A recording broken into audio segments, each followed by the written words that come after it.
Olá pessoal, sejam bem-vindos a essa videoaula. Essa videoaula é uma reação que eu estou fazendo a um questionamento do Mário, a quem eu estendo o meu agradecimento por sempre estar participando e colaborando com o canal.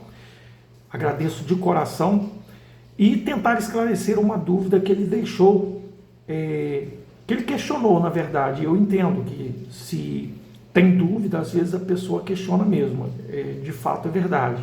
Então eu quero esclarecer essa dúvida dele.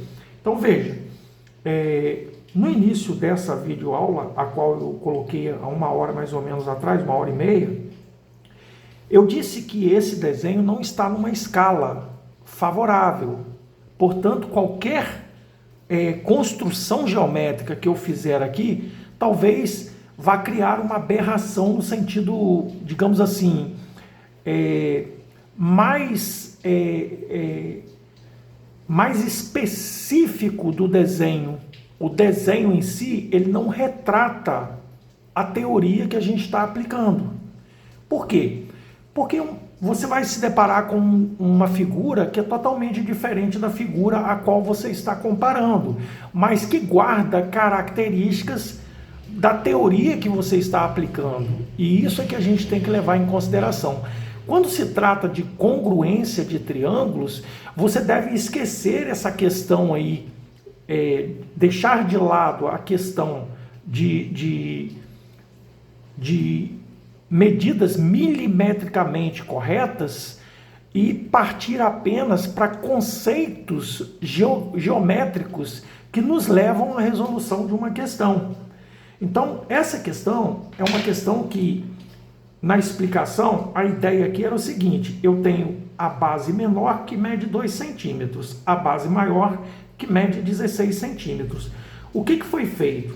Eu prolonguei o lado que eu tenho de ângulo de 90 graus aqui. Eu tenho dois ângulos de 90 graus, mas eu prolonguei esse porque a ideia é encontrar a medida X, que no caso é o segmento BE. Então o que eu fiz? Eu prolonguei aqui de tal modo a encontrar um ponto lá na frente, lá, que talvez não dê um triângulo exatamente como aparece ali, a ponto da gente afirmar, não, esses 2 triângulos são realmente o que você está falando. Mas, repito, o desenho, ele não é real.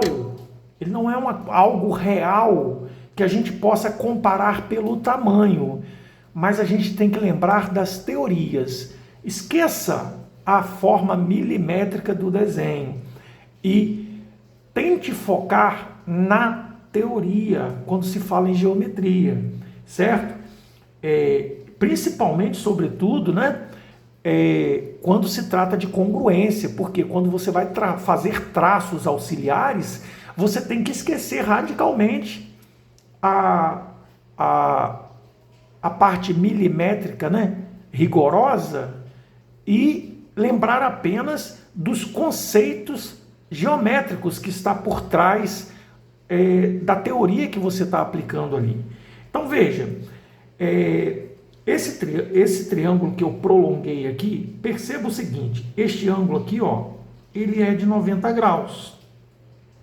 Note o seguinte, como esse lado aqui, né, o prolongamento da base menor é paralela à base maior, eu posso afirmar com toda certeza que este ângulo aqui, ó, que eu vou chamar de alfa, é exatamente igual a este ângulo aqui, ó, que é alfa, certo? Se eu disser que este ângulo aqui é beta, o que a gente pode concluir? Que do mesmo modo, né? Perceba, se alfa mais beta dá 90, com 90 dá 180, se eu tenho alfa e tenho um ângulo de 90, necessariamente este ângulo vai ser beta. Independente da figura ser horrorosa, se você comparar esse desenho com este, você nunca vai concordar que este triângulo é congruente a este. Mas, de fato, pela teoria, ele é congruente. Por quê? Porque ele tem a medida deste lado comum, que é também igual a essa medida, tá? Isso foi uma informação do problema. Perceba, ele tem este ângulo beta, que está no lado que é comum aos dois, né? Que tem a mesma medida para os dois triângulos, e tem esse ângulo reto, ó. Eu tenho um ângulo de beta e tenho um ângulo reto. Isso é a teoria de triângulos congruentes. Então, pelo caso, ângulo, lado, ângulo, lado, ângulo, esses dois triângulos são congruentes. Isso é teoria de congruência de triângulos. De fato, se você comparar o tamanho, porque ser congruente é ter as mesmas medidas dos lados. Mas se você comparar, como o desenho está muito ruim, não há uma escala, né, legal, se você comparar o tamanho dos triângulos, você vai discordar. Mas você tem que levar em consideração as características de cada triângulo, apenas isso, características teóricas dos triângulos e não dimensionais, de medidas para a escala, digamos assim. Despreze a escala.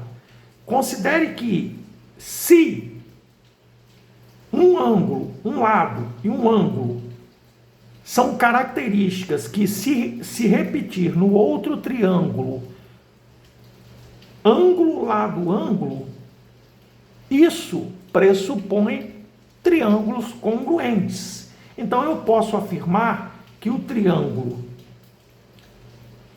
AEB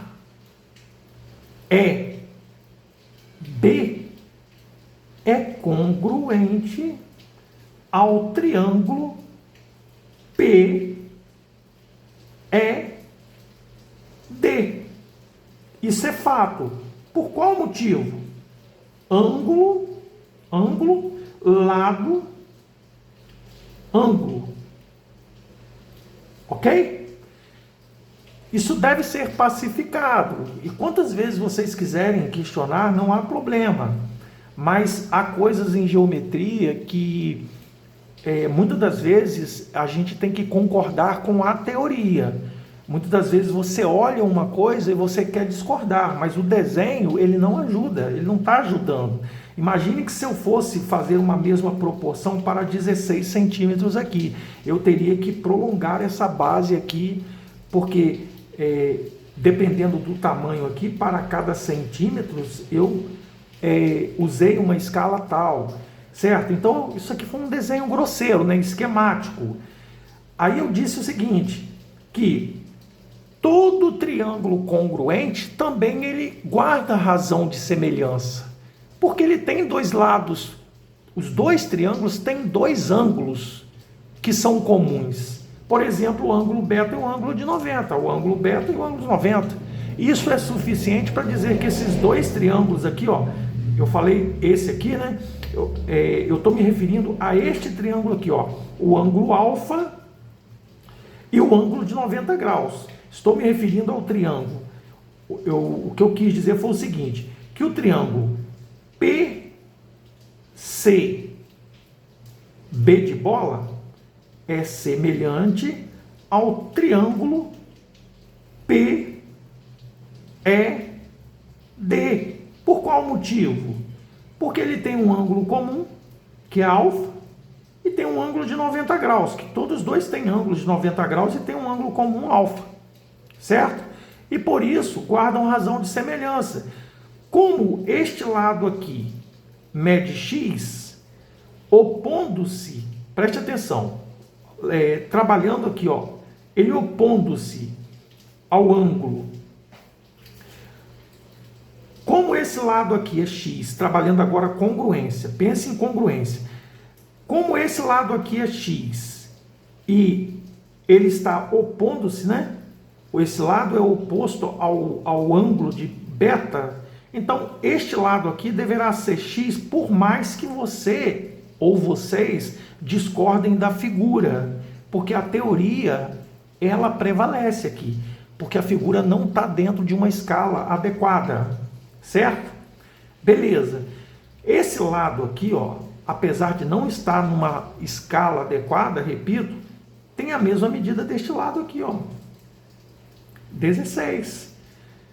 E aí, por semelhança, a gente pode calcular aqui alguma coisa. O que a gente pode falar? A gente pode dizer o seguinte, que a hipotenusa do triângulo maior, e aí eu estou considerando o triângulo, porque aqui é beta, ó, eu estou considerando o triângulo PCB, o triângulo PCB, a hipotenusa do triângulo maior, que no caso é 2x, está para a hipotenusa do triângulo menor, que aí eu estou usando semelhança, eu deixei a congruência de lado, a congruência só foi usada para colocar os valores do triângulo que eu formei ali. Então, 2x está para 16, assim como, veja, aqui é 2, né? 2x está para 16, assim como 18, agora vamos lá, 18 está para x. Fazendo a multiplicação em cruz aqui, eu tenho 2x ao quadrado igual a 18 vezes 16. Simplificando aqui o 18 por 2, né? X ao quadrado é 9 vezes 16. É igual a raiz quadrada de 9 vezes 16. X é igual a 3 vezes 4. X é igual a 12 centímetros. Eu espero que eu tenha sanado essa dúvida, apesar de, como eu disse, o desenho não está milimetricamente adequado, mas a teoria aplicada, ela não muda independente do tamanho do desenho, entendeu? A gente vai desconfiar do tamanho, mas o tamanho por si só não diz nada. Nós temos que enxergar isso esquecer a questão milimétrica, porque muitas das vezes, se aqui eu dissesse que aqui é 16 quilômetros, como é que eu ia escrever, se eu não usasse uma escala, né? Como é que eu ia escrever aqui 2 quilômetros, né? Eu teria que usar uma escala coerente, né? Porém, os desenhos que a gente faz, que não dá para usar assim, a gente às vezes não usa uma escala adequada e apenas desenha ou faz um desenho, e na maioria das vezes, quando você vai traçar retas auxiliares ou traços auxiliares para formar triângulos congruentes, os triângulos verdadeiramente eles não se parecem congruentes, porque para ser congruentes, os seus lados homólogos têm que ter a mesma medida. Percebe-se que esse pedaço aqui, ó, visivelmente não é o mesmo tamanho que esse, mas não é isso que está em questão aqui. Nós temos que questionar a teoria que foi aplicada e não apenas o desenho que a gente está vendo. Deu para entender aí, pessoal? Deu para entender? Espero que tenha sido esclarecida essa dúvida, Mário. Muito obrigado aí pela sua dúvida aí. Espero que eu tenha podido ajudar na sua dúvida. Apesar do desenho, perdoe-me, o desenho realmente ficou fora de escala e realmente... você pega num livro também, o desenho também está fora de escala no livro. Ele não vai te dar muita coerência também na hora de comparar um desenho com o outro. Mas não se compara um desenho com o outro, e sim a teoria que a gente está aplicando em cima do desenho, certo? Então é isso. Espero que tenha esclarecido. Até a próxima videoaula e bons estudos para todos vocês.